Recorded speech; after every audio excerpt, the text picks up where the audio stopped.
Good morning. I was thinking about this morning, who do we say that we are? Who do we listen to when it comes to who we are? And it reminded me of this story in Matthew chapter 16. When Jesus came into the region of Caesarea Philippi, he asked his disciples, saying, "Who do men say that I, the Son of Man, am?" So they said, "Some say John the Baptist, some Elijah, and others Jeremiah or one of the prophets." He said to them, "But who do you say that I am?" Simon Peter answered and said, "You are the Christ, the Son of the living God."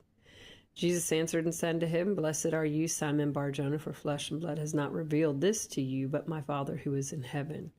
And I also say to you that you are Peter, and on this rock I will build my church, and the gates of Hades shall not prevail against it. And I will give you the keys of the kingdom of heaven. Whatever you bind on earth will be bound in heaven. Whatever you loose on earth will be loosed in heaven." Then he commanded his disciples that they should tell no one that he was Jesus the Christ. So it was interesting because I was thinking, who do we allow in our lives to have say over who we are? Do we turn to God's word and believe who he says we are, or are we listening to all the voices in our past and in our lives who define us or try to define us? Jesus first said, "Who do others say that I am?" And they said John the Baptist, Elijah, Jeremiah, one of the prophets. But then he got more personal and he said, "But who do you say that I am?"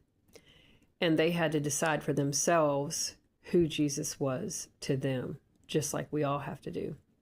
And then, of course, Peter said, "You're the Christ, the Son of the living God." And we have to establish that in our own hearts, that he is the Christ, the Son of the living God for us.